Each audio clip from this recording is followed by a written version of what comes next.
Vamos dar seguimento a essa tarde incrível de palestras, tem muita coisa boa chegando. Lembro que lá no Auditório Arena agora tem palestra Educação Ambiental Integral e Antirracista, e aqui vai começar o painel Os Desafios Contemporâneos do Convívio Escolar. Vou chamar então a mediadora, a querida Regina Malta, para comandar essa mesa aqui. Ela é assessora da Diretoria de Educação e Cultura da Firjan SESI.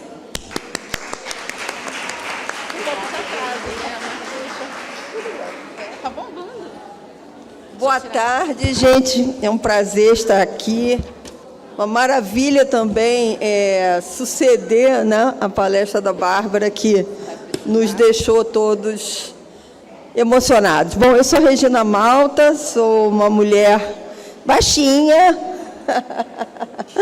1,50 m, branca, cabelos prata, né? Ouvi ali, né? Economia prata. Cabelos grisalhos, de óculos, estou vestindo uma roupa, um macacão azul. É um prazer receber vocês nessa tarde, dando continuidade a esse seminário que nós preparamos com muito carinho. Bom, os desafios contemporâneos do convívio escolar, esse será o tema da nossa mesa. Um tema complexo, que envolve dimensões sociológicas, psicológicas e pedagógicas. Cada vez mais os estudos reconhecem e afirmam decididamente que o clima escolar de qualidade é condição fundamental para que a aprendizagem se realize. Mas, na contramão do que se desejaria, o fenômeno da violência escolar vem crescendo e requer de nós um diagnóstico aprofundado e um enfrentamento decidido, mas em bases pedagógicas. Me parece que a escola precisa ousar diante desses desafios e assumir plenamente seu papel como espaço primordial do aprender a conviver e da criação das bases do diálogo, da consciência e da democracia. Não será pela via da ilusão ou da supressão artificial dos problemas que conseguiremos avançar. As questões da sociedade brasileira, como essas e tantas outras, precisam vir à tona para serem elaboradas. Uma escola inclusiva, plural, dialógica, multicultural, que acolhe e respeita a diversidade, que debate abertamente, é a escola que precisamos para fazer face aos desafios da aprendizagem e da democracia no século XXI. Para lidar e nos ajudar a refletir com esses temas, nós vamos chamar o professor Álvaro Crispino e a professora Flávia Vivaldi.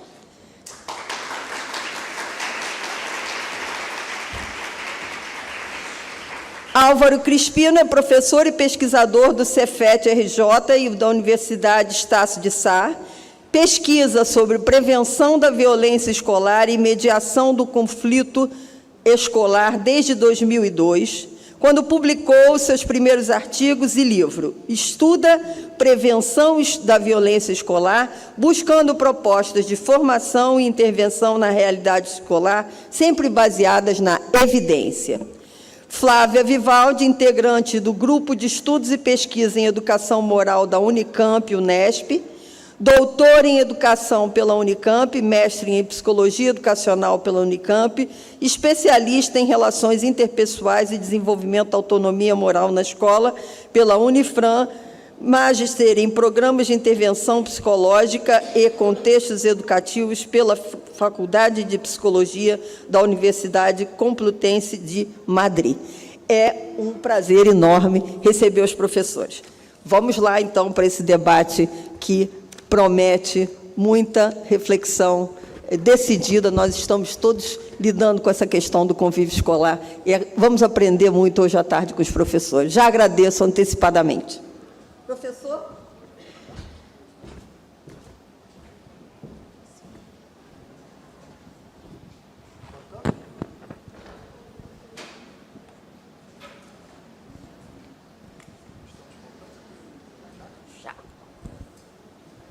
Gente, bom dia, boa tarde, boa noite, porque vão nos pegar na rede, eu não sei quando é que eles vão olhar isso. Então, eu já aprendi que a gente se fala um, fala todos. Agradecer primeiro a Casa Firjan e Firjan SESI pelo nosso convite, pelo convite apresentado e pela oportunidade da gente conhecer as pessoas que a gente sempre trata nos artigos, nos capítulos de livro e nas redes. Então, poder abraçar nossas referências é uma grande alegria. Obrigado à Casa Firjan por me permitir dividir com o Vivaldi essa experiência. Nós vamos tratar, no recorte que nós escolhemos para o tempo que nós temos, sobre uma maneira de ver violência escolar e de tentar construir um projeto de prevenção. Então,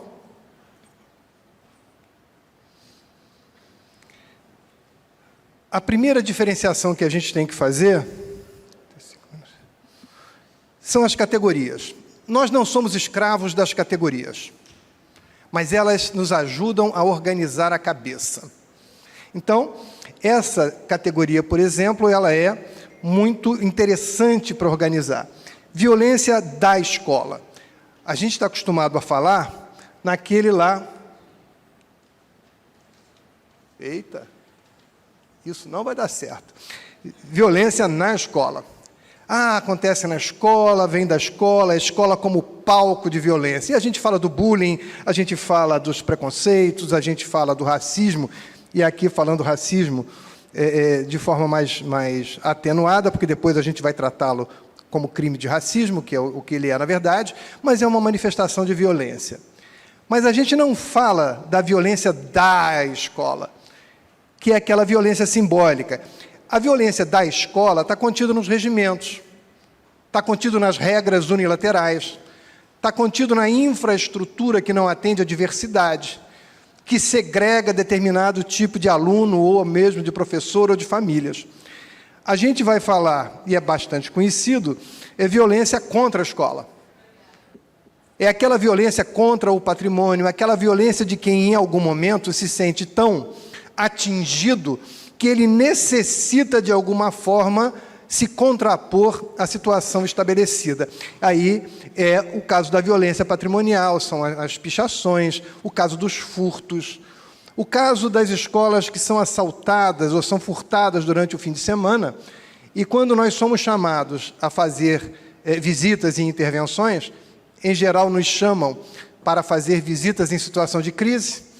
Por isso que eu digo que eu sou um gestor de crise em violência escolar.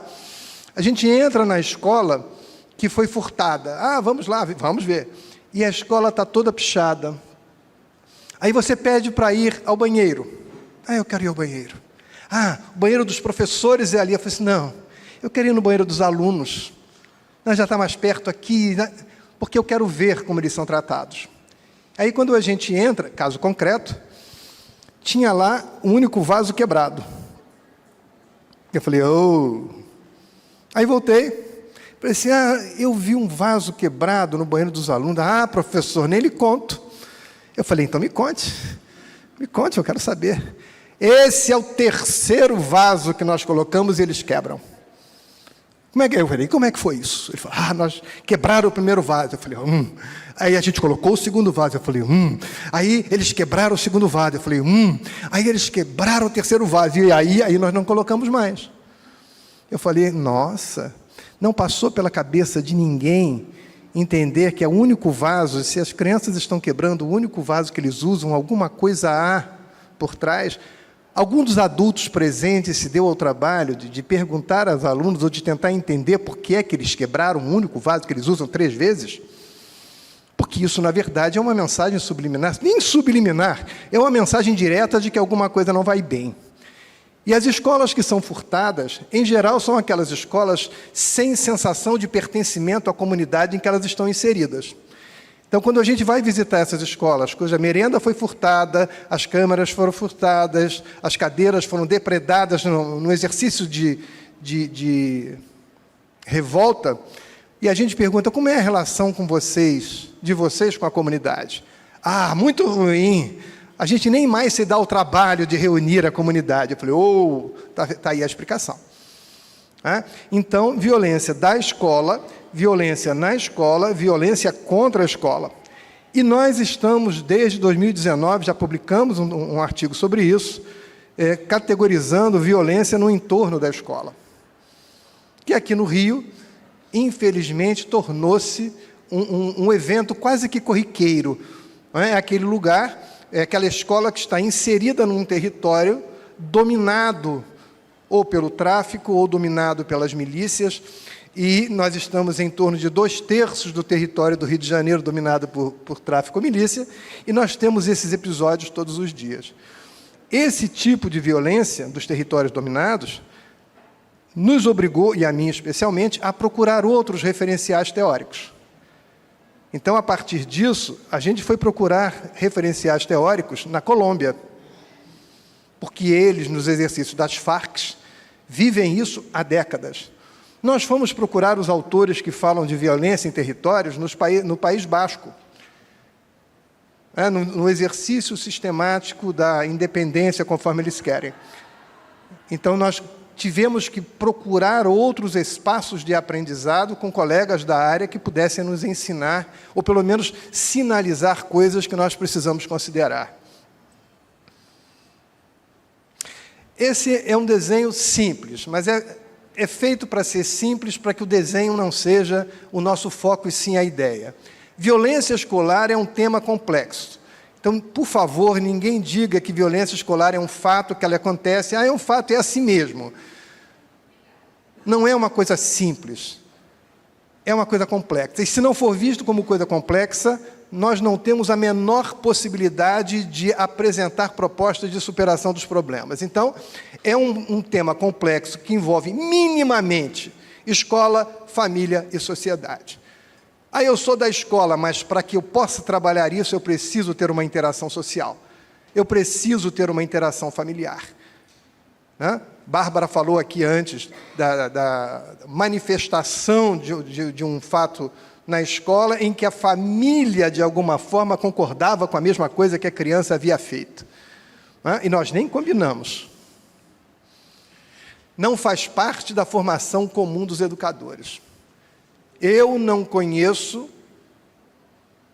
no currículo dos cursos de formação de professores aqui, onde a gente procurou, nenhuma disciplina organizada que fale de violência escolar ou de mediação de conflito escolar. Não vamos confundir com mediadores de aprendizagem, mediadores de conflito. Eu não conheço. E é um tema que vem se agravando há muitos anos. Então, não adianta tapar o sol com a peneira. Mas não estamos fazendo a nossa parte. De novo, o mesmo... Um minutinho só, gente. Violência escolar é um tema interdisciplinar. Pulou alguma coisa aqui. Violência escolar é sistêmica. Essa é a contribuição que eu quero trazer para vocês, no tempo que a gente tem. Vou pegar o exemplo do bullying. Bullying é a discussão da hora, da moda. Tudo a gente classifica como bullying. E por isso apresentei aquela classificação inicial. Nós vamos ver o bullying como o aluno autor, a gente conhece. O aluno alvo. Gente, esse negócio está contra mim. Vamos vibrar a meu favor, por favor?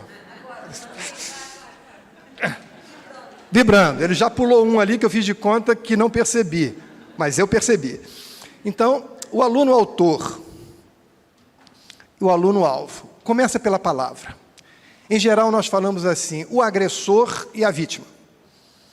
As palavras vestem os pensamentos. Então, quando eu digo aluno agressor, eu já o classifiquei, eu já o rotulei. Se ele é agressor, ele tem que ser tratado como tal, como agressor. E aí eu trato o outro como aluno vítima. E aí eu vou tratá-lo como coitadinho. Ele foi atendido. A vítima foi atendida. A vítima está tendo atendimento psicológico próprio. E tudo parece se resolver. Mas quando eu começo a pensar que aquele que provocou o ato de bullying é, na verdade, o autor, eu vou começar a perceber que ele, movido por alguma coisa pessoal, realiza o ato, que a gente chamou de bullying, com aquela vítima, ou aquele alvo. Se eu tiro o alvo ou a vítima, eu não mexi naquilo que leva aquela pessoa a ser o autor do bullying. Se eu atendo a pessoa como vítima e simplesmente, ele está sendo atendido, vamos protegê-lo, eu tiro aquela vítima ou aquele que é o aluno-alvo e outro vai substituí-lo. Outro amanhã será o novo alvo, outro será a nova vítima. E aquele que era o autor ou o agressor, para aquele aluno, amanhã fará a mesma coisa com um segundo e um terceiro. Então, é um equívoco nós imaginarmos que vamos individualizar o sofrimento. E isso eu aprendi com a minha filha, que estuda psicologia.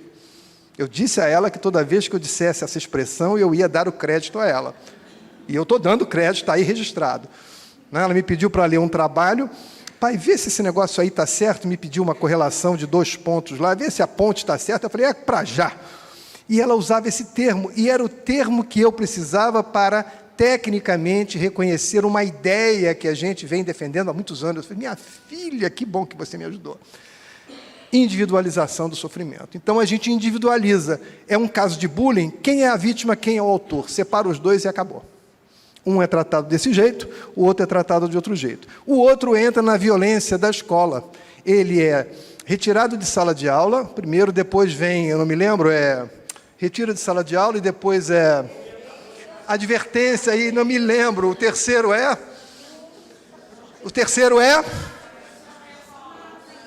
suspende, e o último essas são, e a gente diz que é uma escola democrática, e a gente diz que é uma escola que defende autonomia, a gente diz que é uma escola que garante direitos, mas nós simplesmente individualizamos a vítima, e a vítima é tratada desse jeito.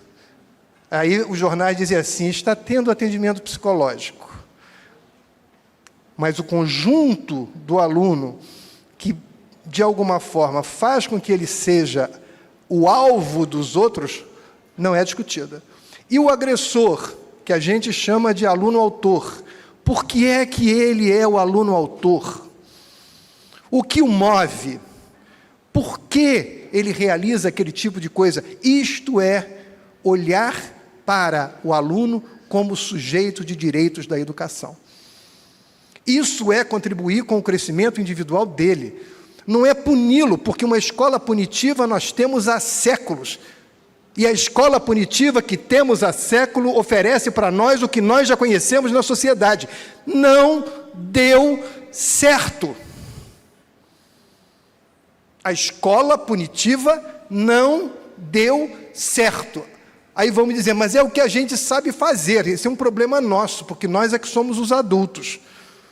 Nós é que tínhamos que, de alguma forma, buscar alternativas para uma atividade, uma dinâmica e uma gestão que já provou que não dá certo. Não dá os resultados, não dá os resultados que a gente quer. Então, a individualização do sofrimento faz com que a gente não produza efetivamente remédios sociais adequados e eficazes. Porque nós vamos não atender a necessidade do aluno-alvo, está lá, ele não atende a um padrão. Se ele não atende a um padrão, ele foi alvo de uma vez, vai ser a segunda. Se nós o tirarmos do sistema, um outro aluno que não atende ao padrão também vai ser o alvo. E o agressor é o narcisismo das pequenas diferenças. Ele usa esse tipo de artifício para efetivamente diferenciar-se do sistema. E é um aluno fácil de ser reconhecido. As pesquisas, e nós temos diversas pesquisas, o meu banco de dados sobre violência escolar tem 300 artigos no banco. Então, tudo que foi publicado em determinada categoria de periódicos, eu tenho no meu banco de dados para trabalhar. Aí a gente vai olhar lá e é reconhecido, é aquele aluno que é bom na educação física, mas tem dificuldades nas disciplinas gerais. Ele é violento nos recreios, então ele tem um comportamento conhecido na educação física, ele tem um comportamento conhecido no recreio, e ele tem um comportamento conhecido nas outras áreas, nas outras disciplinas. E nós não os vemos. Eles são invisibilizados. Mais do que isso,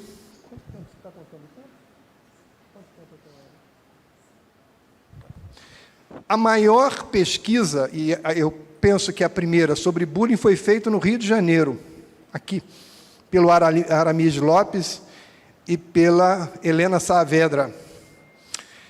E ele, à época, quando a gente me permitiu discutir os resultados com ele em 2003, ele ficou assustadíssimo, porque a maioria dos casos de alunos que diziam ter sido alvo de vítima, ele usa esse termo, alvo, acontecia dentro de sala de aula, na presença do professor. O que significa que, à época, nós não tínhamos noção que esse tipo de comportamento era nocivo. E hoje nós sabemos que bullying mata. Ou mata quem realiza, porque ele começa com uma ideação suicida e depois ele se suicida, e os casos são numerosos, mesmo não divulgados. Ou ele volta para a escola para matar aqueles que efetivamente lhe prejudicaram ao longo do tempo, e a mídia está cheia de casos, inclusive casos graves na cidade do Rio de Janeiro. Então, nós presenciamos o bullying sem muitas vezes perceber ou categorizar que aquilo é o bullying, que é o exemplo que nós estamos usando, e o dano que ele causa às criaturas, não só ao alvo como ao agressor.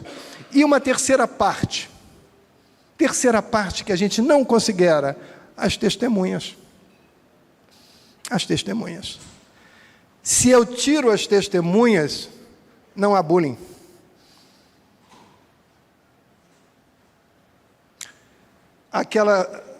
Aqueles dois autores, Coelho e Prado, vão chamar as testemunhas, aqueles alunos que assistem, de terceiros que oferem vantagem. Eles têm alguma vantagem nesse tipo de acontecimento. Ou eles têm medo. Não vou fazer nada, porque se eu provocar, se eu mexer, se me posicionar, eu sou o próximo da fila. E ela diz assim, aquele, tertius gaudens, aquele que se regozija. E a gente são todos boas pessoas, mas são omissos. São todas pessoas, mas não interferem. Então, quando nós pensamos violência escolar como um sistema, numa visão sistêmica, eu não posso desconsiderar as partes que envolvem todo o contexto. Está ali contexto. Não dá para fazer individualização do sofrimento em caso de violência escolar. Se há violência, é um reflexo de um sistema. E só teremos resultados positivos se fizermos intervenções sistêmicas. Mas isso dá muito trabalho. Isso dá muito trabalho, sim. Mas é melhor ter muito trabalho na produção de intervenções positivas do que tendo que fazer tratamento psiquiátrico, psicológico e de estresse pós-traumático de situações de violência que a gente viveu. Então, violências escolares é uma visão de contexto e uma visão de episódio e epicentro. Segura aqui para mim, eu tenho que usar as duas mãos. Segura aqui. Episódio. Está me ouvindo aí atrás? Tem gente que quer falar? Posso falar sem microfone? Pode. Oi.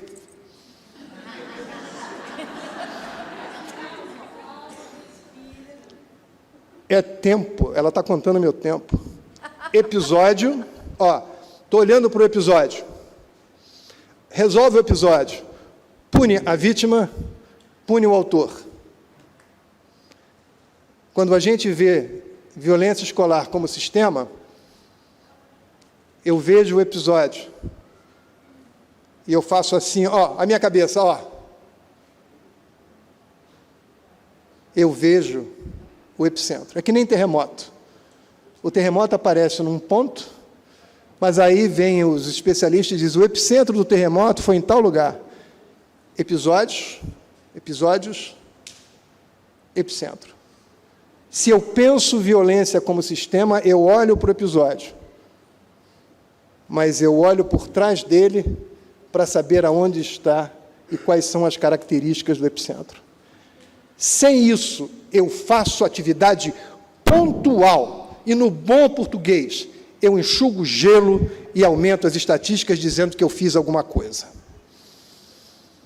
E quando eu vou fazer a avaliação de final de período, que eu percebo que as coisas retornam, eu falo assim: mas eu fiz tudo, por que voltou?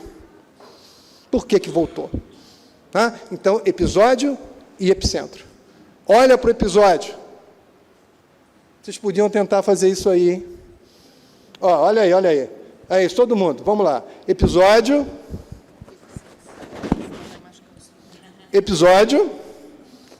Todo mundo olhando o episódio. Epicentro. Uns vão fazer para a direita, outros vão fazer para a esquerda. Mas dá no mesmo. Episódio e epicentro. Estou acabando.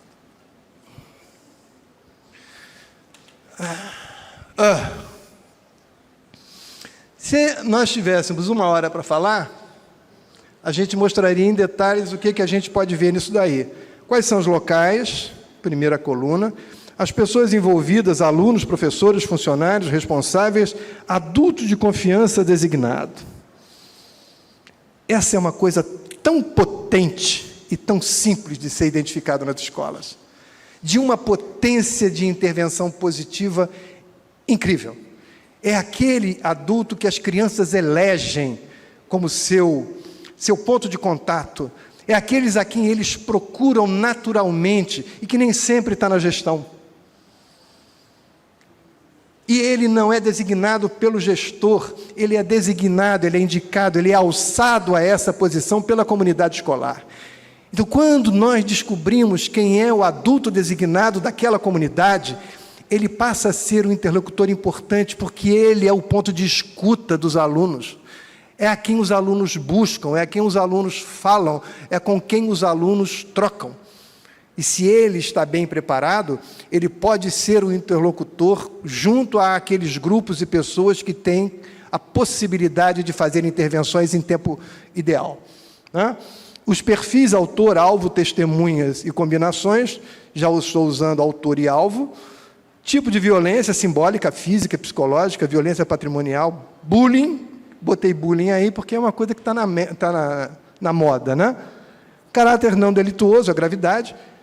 Indisciplinas, incivilidades e violências. O grupo de que Flávia faz parte tem essa classificação muito bem definida. Nos livros do grupo que Flávia faz parte, né, da Thelma e da Luciane e dos outros, existem diferenças essenciais entre indisciplinas, incivilidades e violências. Aí eu tenho indisciplina, eu faço o quê? Tiro de sala, rápido, gente, que eu estou com o tempo apertado. Tiro de sala, 2. Advertência, suspendo, expulso. Agora não pode mais, mas expulso. Mas quando for uma incivilidade, é alguma coisa contra as regras sociais, é uma incivilidade. Eu faço as mesmas 4 coisas. E quando eu tenho uma violência, eu uso as mesmas 4 coisas. Então, eu próprio não doso a importância, a intensidade do acontecimento para usar remédios sociais que sejam adequados. Porque eu só aprendi a fazer isso. Vamos punir a criança. Antigamente era queime em praça pública. Se fosse a Alice no País das Maravilhas, seria a rainha dizendo o quê? Cortem minhas cabeças! Né? Era o que a rainha só sabia falar, ela só sabia fazer isso. O Programa de Prevenção da Violência e Mediação de Conflito tem ações institucionais, então a instituição precisa assumir que quer fazer. Essa escola não tolera violência escolar. tem que ser uma declaração institucional. Vamos ter ações interpessoais e ações curriculares que vão atingir a sala de aula, e vamos ter ações sociais envolvendo a família e a comunidade do entorno. O que faremos? Perguntas. O que faremos? Com quem faremos? Quando faremos? Como faremos? Onde faremos? Quem fará o quê? Que medidas de monitoramento vamos estabelecer? Como avaliaremos o caminho e a chegada? E se um evento violento extremo acontecer, apesar de eu ter feito tudo isso. É assim que a gente planeja ou faz um plano de prevenção de violência. Joguei para você cortar, hein? Eu levantei, você corta tudo. E aí, vou terminar a última frase. Queria que vocês lessem comigo atentamente e refletissem. A escola é autora, vítima e palco da violência. E não é justo culpar a escola pelos problemas de violência escolar, da qual é também vítima. Fala do Galvão e outros. Então não vamos culpar a escola, porque ela também é vítima, ela é palco. E depois, mas podemos responsabilizar a instituição escolar pelas respostas que dá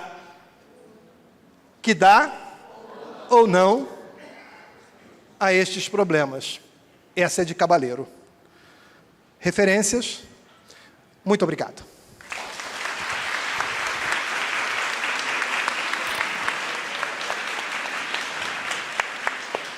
Já está prometida outra oportunidade para a gente poder conversar com mais calma, né, professor? Professora Flávia, por favor. Boa tarde, pessoal. Boa noite também, né? Já que pode ser para o mundo. Vocês vão ver que eu sou mineira, gente. Então não tem esse R gostoso que vocês têm. Olha, acabaram de ouvir o porquê, porque eu sou do porquê, tá? Sou de Poços de Caldas. Um prazer enorme estar aqui com vocês. Já faço o convite para conhecerem a minha terra. E adorei ouvir a fala do professor. Nós tínhamos combinado que ele ficaria com a parte mais endurecida, né, desse painel, falando da violência. E eu trago, então, algumas propostas para a gente lidar com isso. Ao longo do ano passado e do ano retrasado, quando os ataques contra a escola, né, os ataques de violência extrema, tiveram mais intensificado, me incomodou muito a escola estar sempre associada a termos combativos, enfrentamento, violência, combate, né? Isso foi virando um sobrenome da escola. Então, eu sempre fiz questão de dizer, não, ao invés da gente falar em enfrentamento de violência, nós vamos falar em promoção da convivência.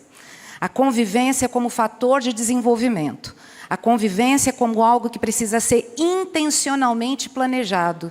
E que não faz parte ainda da cultura do nosso país olhar para isso. Agora, por uma questão de necessidade e de urgência, sobretudo depois desse cenário de retorno ao presencial, né, depois da pandemia, todos nós da educação estamos sentindo na pele ainda os impactos da pandemia no que diz respeito à saúde mental. Concordam, colegas? Ou é só em Poços de Caldas que nós temos problema? Acho que não, né? Acho que não. Bom, então, pensando um pouco na promoção de convivência, vamos só lembrar que nos nossos documentos oficiais, queira ou não queira, há ali uma ideia embutida de que, se a formação é do ser humano integral, significa que nós temos que ter o desenvolvimento de habilidades e competências que vão para além da dimensão cognitiva. E está aí. A BNCC fala, formação humana integral para a construção de uma sociedade, veja, justa, democrática e inclusiva.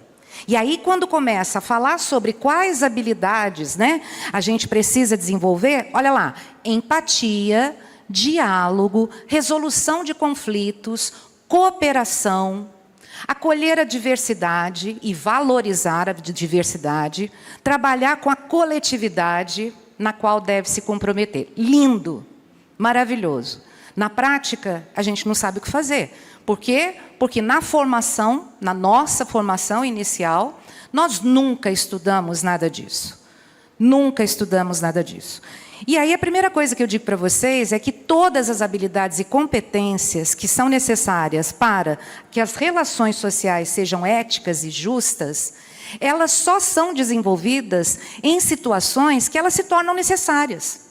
Porque senão, gente, a educação moral e cívica lá de trás teria dado certo. Ou seja, a dimensão moral do ser humano, ela só se desenvolve pelo exercício dos valores que se quer, de fato, construir. E esse exercício se dá quando há necessidade de. Isso precisa de um planejamento. Não dá para a gente estudar justiça, respeito e generosidade simplesmente pelo discurso, dando sermões para os nossos estudantes. A gente precisa, de fato, oferecer um ambiente escolar em que a convivência seja o objeto de aprendizagem. Embora sejamos um ser social, porque somos, né? Nós não nascemos sabendo conviver. A convivência precisa ser aprendida, sobretudo num momento histórico em que há uma polarização, né? Em que há em jogo todas essas questões que estão ligadas, evidentemente, ao mundo da internet, né, as bolhas, tanto já se falou sobre isso. Quer dizer, nesse momento, não dá mais para a escola fingir que o trabalho de convivência pode continuar sendo feito com a lógica do mais do mesmo.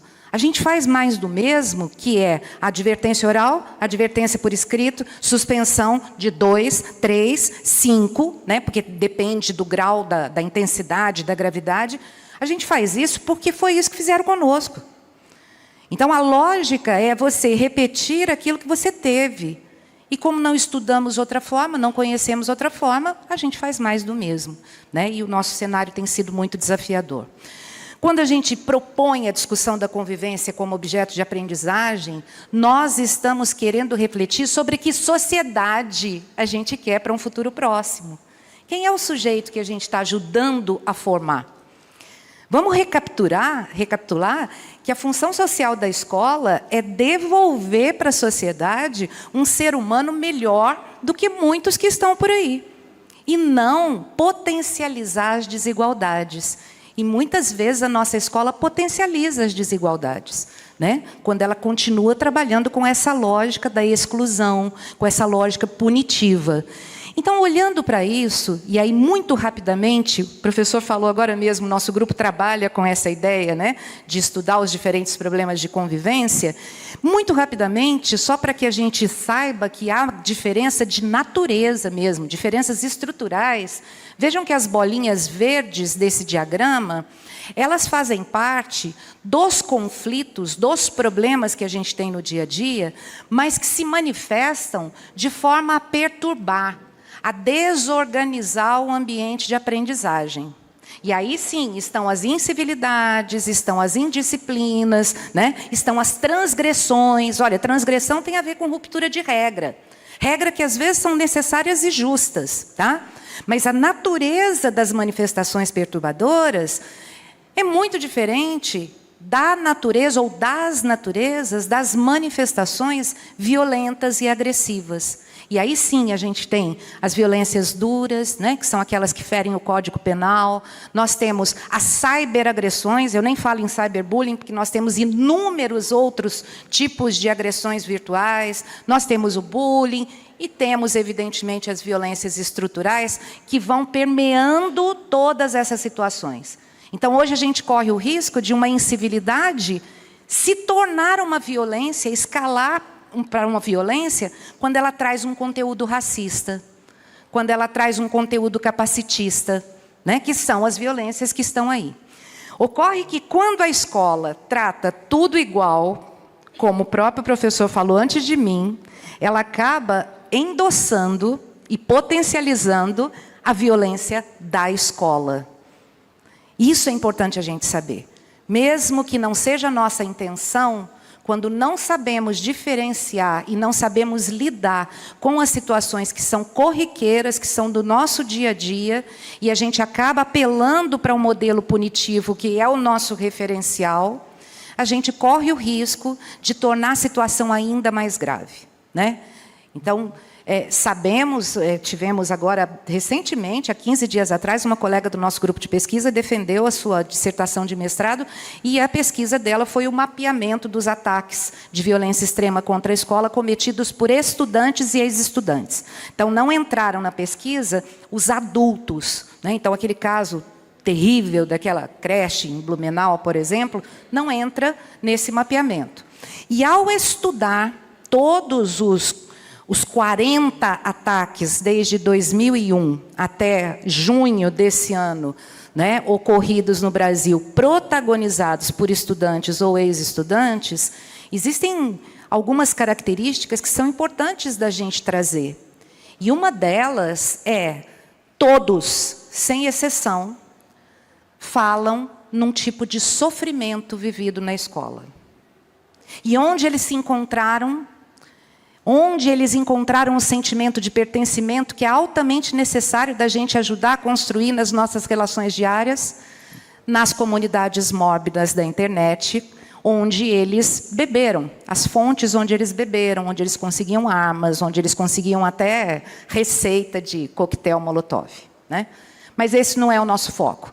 O foco é, precisamos dar conta dos problemas de convivência, porque uma cultura de paz não é ausência de conflitos, mas conhecer os diferentes tipos de conflitos e saber lidar com eles, muito provavelmente vai incidir sobre aquilo que a gente tanto defende, que é a cultura de paz nas escolas, né? É importante a gente saber que, nesse cenário, muitas ações têm sido tomadas, mas ações que a gente considera como ações assim equivocadas, né? Por quê? Nós temos uma ação por parte das escolas muito voltadas para aquela coisa de apagar incêndio, né? A gente chama os bombeiros da escola, todo dia tentando apagar um incêndio que acontece ali, que acontece acolá. E aí, num movimento mais amplo, nós temos tido nos últimos anos um investimento muito grande, então vamos rever as regras e as punições da escola. Se a gente endurecer o regimento, pode ser que seja o caminho. Ou, numa outra linha, um comércio absurdamente grande de material didático, né, voltado para as questões socioemocionais, para estudantes. Isso que é interessante, é olhar para a convivência olhando como os problemas de convivência dizem respeito só aos estudantes. Ou seja, não existem problemas de convivência entre os adultos da escola? Existe sim ou não? Em Poços existe, né?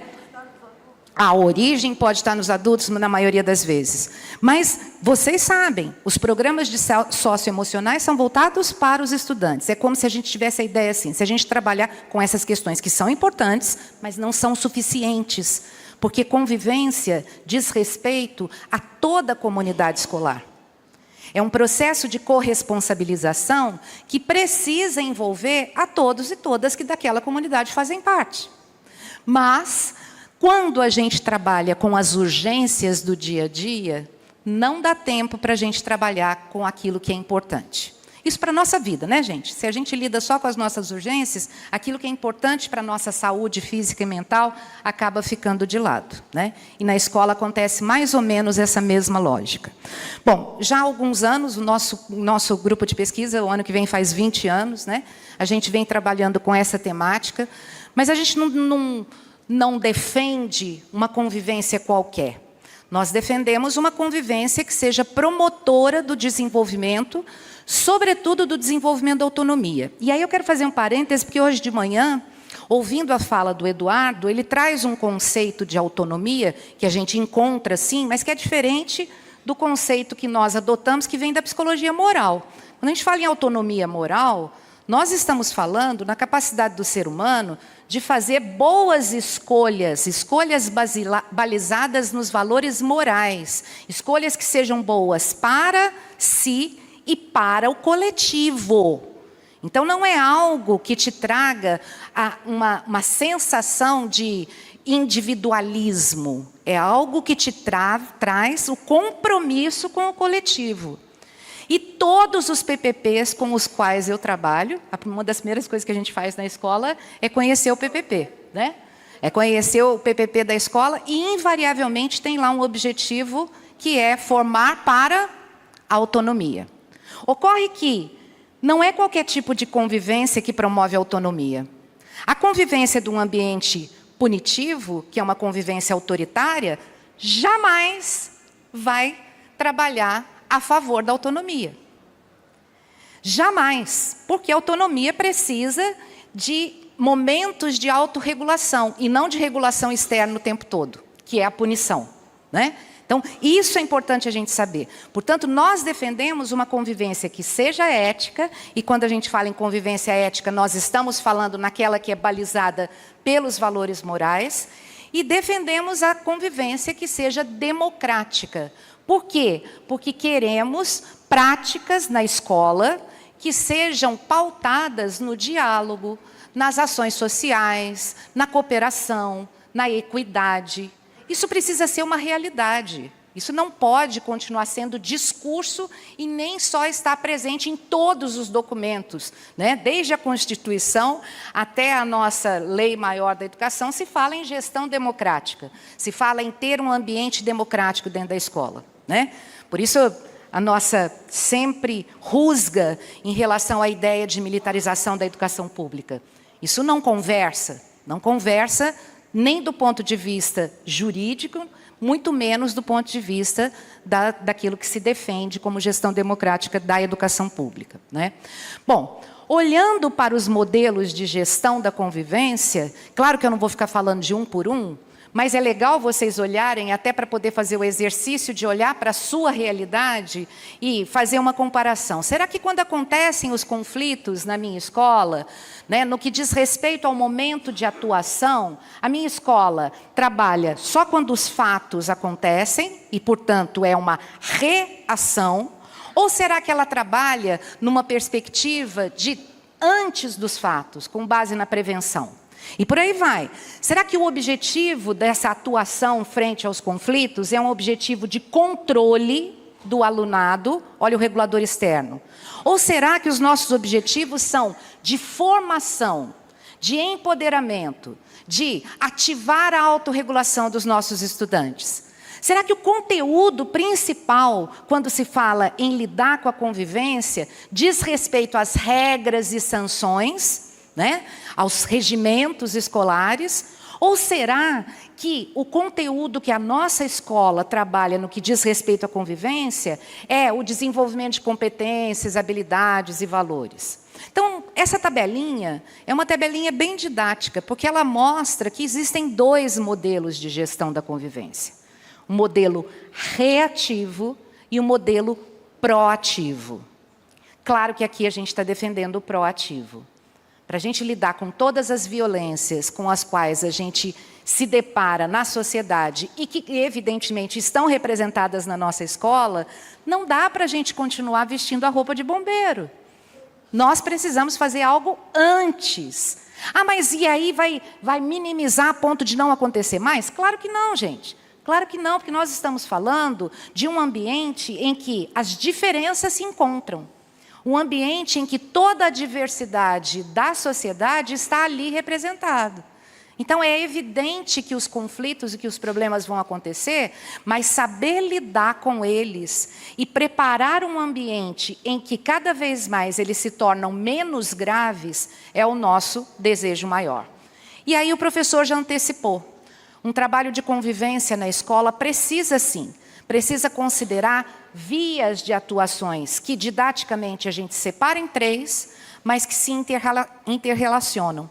Então, quando eu falo em via interpessoal, nós estamos falando no investimento da formação continuada, né? E aí nós estamos falando em temas que a nossa graduação muito provavelmente não abordou, que vai desde a comunicação empática, assertiva, até a gente lidar com os diferentes tipos de conflitos, clima escolar, problemas de convivência, incivilidade, enfim. Saber do ponto de vista científico, das pesquisas, como lidar com esses temas. Isso é a via interpessoal.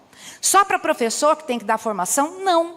O bullying, por exemplo, ele é um fenômeno que pode acontecer, sim, em sala de aula, e antes acontecia mais, porque agora há uma recorrência muito nos pátios e tudo mais. Portanto, quem assistem são aquelas pessoas que trabalham às vezes na limpeza, na cantina, e que naturalizam violências que ali acontecem, imaginando que isso é coisa da idade, isso faz parte. Não sabem o que é. Quando a gente chama esse pessoal para participar das formações e coloca a gravidade do que ele vê todos os dias acontecer, ele fala, meu Deus, eu não sabia que era violência, não sabia que era tão grave, né? Quando a gente fala em via curricular, nós estamos falando na aprendizagem formal da convivência e, portanto, de um lugar na matriz curricular para que os nossos estudantes tenham essa apropriação racional, tanto dos conteúdos morais, que são importantes para se trabalhar uma convivência ética e democrática, quanto aquilo que é do dia a dia deles. Então, eu preciso ter, na matriz curricular, o espaço para as assembleias, para a discussão dos dilemas, para a resolução de conflitos hipotéticos, enfim, para todos os procedimentos que são voltados para calibrar uma convivência que seja mais saudável. E quando a gente fala na via institucional, nós estamos falando efetivamente de não deixar mais a nossa escola ter somente 1 ou 2 professores ou professoras que trabalham essas questões. Mas nós estamos falando na mudança de cultura da escola para uma cultura do diálogo, do cuidado e da participação. E aí, colegas, são inúmeros os procedimentos. A gente tem a assembleia para os conflitos que são coletivos, a gente tem a mediação de conflitos e os círculos restaurativos para as violências e para os conflitos particulares. A gente tem o método de preocupação compartilhada, que é uma metodologia específica para trabalhar com os casos de bullying, que é exatamente a individualização de todos que fazem parte daquele fenômeno, né?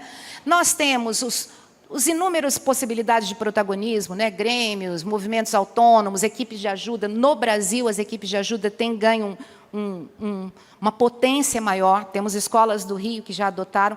Equipes de ajuda, gente, é um dos sistemas de apoio entre iguais. Ou seja, são equipes de estudantes que recebem uma formação para poder intervir nas situações de convivência. Ah, são eles que trabalham nas questões de bullying? Não, mas são eles que identificam, são eles que denunciam, são eles que acolhem aquele sujeito que fica sozinho na hora do recreio, sabe?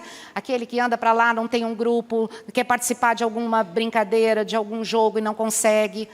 Essas equipes de ajuda têm conseguido um espaço de protagonismo muito eficiente em muitas escolas do Brasil. Quarta-feira nós tivemos o Encontro Nacional das Equipes de Ajuda, a 6ª edição, na Unicamp. E foi muito bonito de ver, não vou entrar em detalhes porque foi muito lindo. Enfim, a ideia de se trabalhar na via curricular é saber que uma convivência que, de fato, contribua para o desenvolvimento não admite que ninguém seja invisibilizado. A grande maioria dos autores de ataques eram alunos invisíveis. Em Poços de Caldas, aconteceu na minha cidade um ataque, né? E claro que, como eu já tinha atuado em outras escolas, claro que eu fui ajudar. E uma das cenas mais tristes que eu vi, quando nós fizemos os círculos de acolhimento com as equipes, com os professores, foi uma professora que caiu no choro porque ela precisou do carômetro para se lembrar do aluno. Ela não lembrava do rosto. Em geral é isso. São meninos invisíveis mesmo, né? Muito sério isso. E claro, quem é gestor fica pensando, mais uma coisa para a nossa responsabilidade. Não, não é. O trabalho de convivência intencional precisa de uma comissão ou equipe de convivência. E essa equipe precisa ter a representação de todos os segmentos da escola. Inclusive, assim que possível, a representação de famílias, claro. As escolas, às vezes, têm resistência de colocar a família logo no começo. Não tem problema. Quando se sentir mais fortalecido, coloque família também.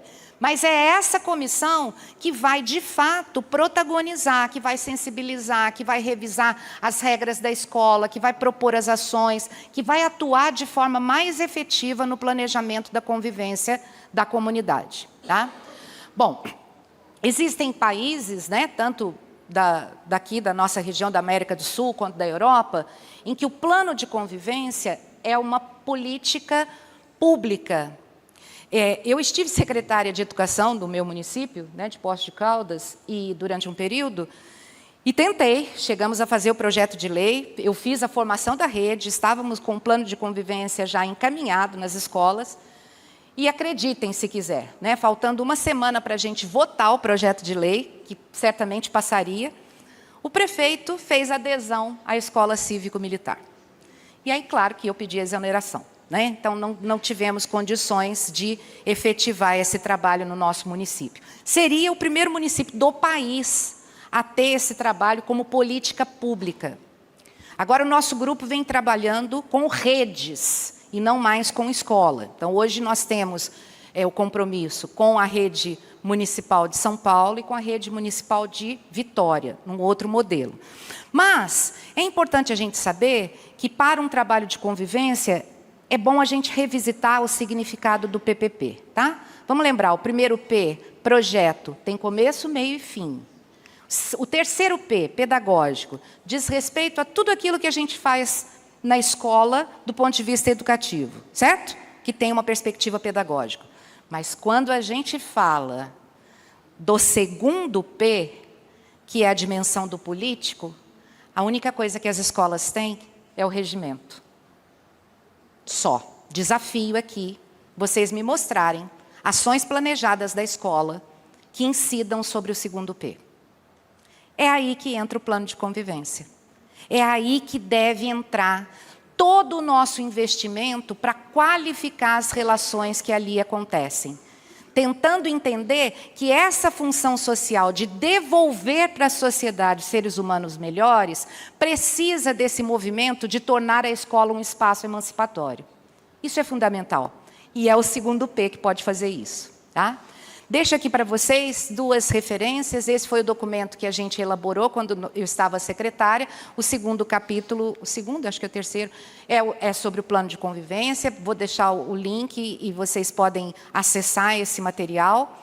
E no começo desse ano, a gente também terminou um trabalho junto com a Fundação Carlos Chagas, com a Rede Municipal de Belo Horizonte. E nessa página da Fundação Carlos Chagas também tem um e-book que foi produto, né, desse trabalho que nós fizemos lá na Rede Municipal de Belo Horizonte, e o último capítulo do e-book também é sobre o plano de convivência. Por quê? Sendo do chão da escola, eu sei que uma das coisas que nos incomoda é o como fazer. Porque lá na BNCC está dizendo o que eu tenho que desenvolver, quais são as habilidades. Mas que jeito que faz? E aí eu tentei escrever o capítulo olhando para os colegas da educação e dizendo, vem, vamos por aqui. Dá a mão que a gente vai junto, tá? Muito obrigada pela atenção de vocês. Queria só... Obrigada. Só esse vídeo, rapidinho. Se puder soltar esse vídeo rapidinho, que ele é a nossa cara, tá? Por favor. Aumenta.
Isso foi na ocasião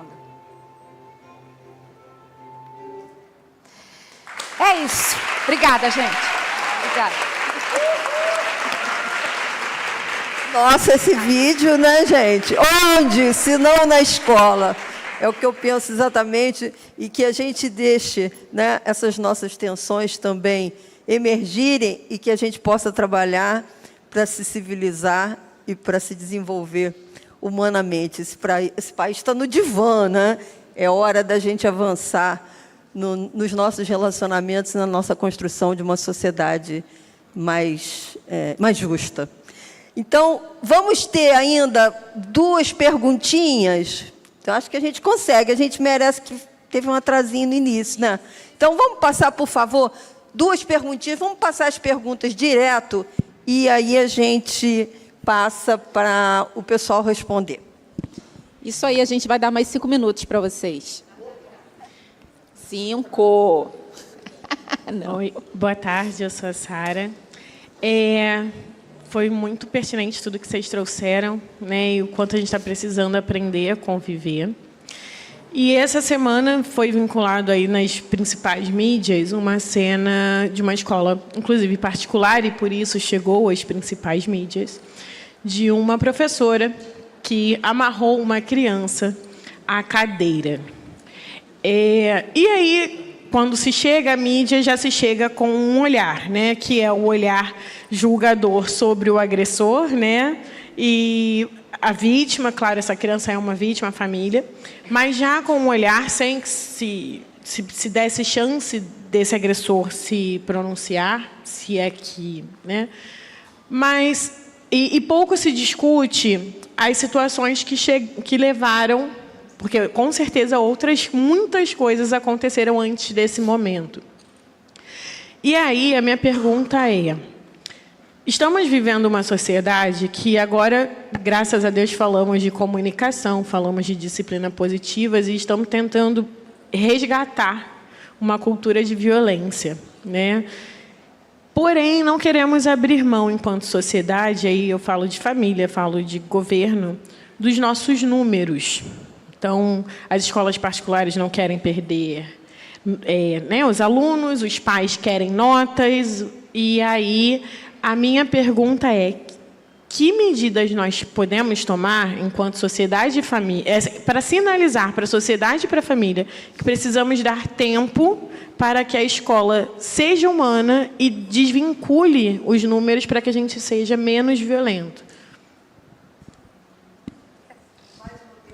Sim. Tá. Então, a pergunta que eu gostaria de fazer no início da fala do Álvaro é: onde acontece a maioria desses casos de violência, se é em escola pública ou privada? Porque quando você fala a respeito da individualização, de individualizar a responsabilidade da violência do sistema, gostaria também qual seria a fala eu entendi, vou voltar para a escola com outro olhar sobre a violência da escola, mas e a violência do sistema, que as escolas, principalmente as escolas públicas, sofrem? Como, por exemplo, a professora veio trazer o exemplo sobre a professora só reconheceu o aluno mediante ao banco de imagens. E a violência do sistema sobre a infraestrutura, como o senhor mesmo relatou a respeito dos banheiros, né? Botou a primeira, a privada, a segunda, mas na escola pública a gente sofre muito com a violência do sistema, onde não tem o acesso do governo dentro daquelas escolas, onde o banheiro realmente não é inadequado, porque não tem investimento do governo ali. Eu, por exemplo, sou de uma escola pública grande, de Duque de Caxias, no 1º distrito, onde os ar-condicionados chegaram tem um mês. Nesse calor do Rio de Janeiro, ainda chegaram com que não comporta para a sala de aula. A gente tem materiais inadequados, mobiliários inadequados para a educação infantil. Nós temos excedentes de alunos em sala de aula. Então, assim, e essa violência? Sabe? Como um professor... Eu sou professora da educação infantil, entrei nas séries iniciais. Vou falar da minha realidade. 5º ano, eu tinha 40 alunos numa sala de aula. O professor do 2º segmento, do 9º ano, com 53 alunos numa sala de aula que não comporta. E essa violência do sistema, como é que a gente pode tratar? Eu agradeço, entendo o que vocês fizeram, mas a gente sofre também essa violência. O que a gente pode falar sobre isso?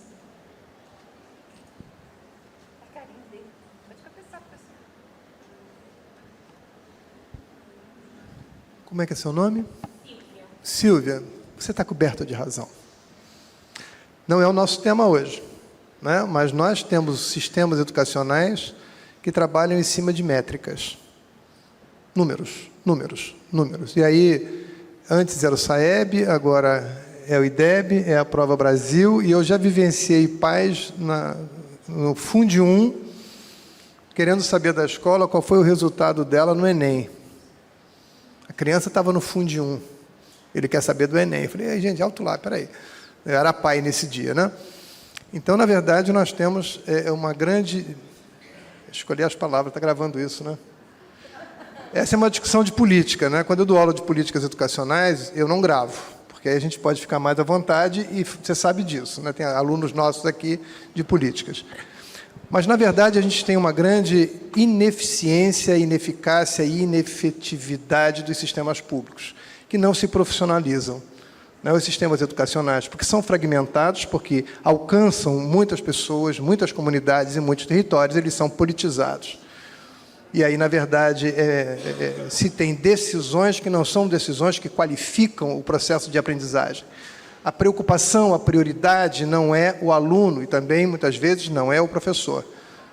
Isso é algo de impacto da sociedade e de organização social, organização sindical, organização de categorias e da sociedade que precisa, de alguma forma, interferir na maneira como se faz política educacional, municipal, estadual e federal também em alguns pontos. Não é o tema, mas esse seria um caso para a gente colocar violência da instituição e aí do sistema. Eu fui gestor de 4 sistemas, né? E entrei pensando nisso, e posso lhe dizer que a gente é derrubado antes de fazer mudanças essenciais. Derrubados, literalmente. Feito? Mas pelo menos a gente sai, volta e olha no olho das pessoas e diz assim, você tentou, né? Eu falei, tentei e paguei o preço. Mas é importante que a sociedade se organize para contrapor. É isso que os políticos entendem. Sociedade organizada, batendo. Eu só queria falar uma coisinha que eu repito isso para os 4 cantos. Eu não vejo no nosso país a educação como valor de nação, sabe? E, sinceramente, não acho que seja interesse político ter uma sociedade pensante, crítica. É isso. Então, por mais que haja governos que tragam uma agenda um pouco melhor, menos pior, vamos dizer assim, para a educação pública, não se investe na educação pública com o compromisso de transformação social. Não se investe. Senão nós, professores da educação pública, não estaríamos numa condição tão precária e de precarização ascendente. Vocês sabem disso, né? Então, assim, eu estou velhinha, eu não tenho mais censura, sabe? Eu falo mesmo. Não existe nenhum interesse de nenhum governo de tornar a população consciente e crítica. Portanto, colegas, somos nós. Somos nós que precisamos enfrentar tudo aquilo que a gente já enfrenta. De mãe que quer escolher qual é o tema que a gente deve trabalhar, de vereador que quer fechar a nossa boca ou caçar a nossa cabeça porque a gente está ensinando gênero na escola e coisas absurdas que a gente ouve por aí. Somos nós que temos que enfrentar. Se depender de qualquer outra... Mas enfrentar como coletivo, né? Como coletivo. Porque quando como enfrentamos coletivo. individualmente, nós somos massacrados. Então tem que ser o coletivo. Mobilização já. A colega, desculpa, a outra pergunta.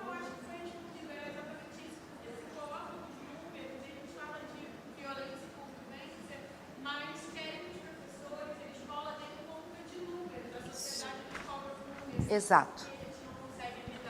É uma forma de maquiar, né? O nosso currículo é o mais extenso do mundo. Claro, quando você tem quantidade, não se trabalha qualidade, né? Obrigado pelas perguntas, hein, meninas? Foi muito bom, hein? Gente, nós agradecemos Obrigada, muito, especialmente esse final provocador e muito verdadeiro aí para a gente refletir. A Casa Firjan e o SESI agradecem a participação de todos. Até a próxima. Vamos manter em contato, vamos continuar discutindo. Um abraço. Isso aí.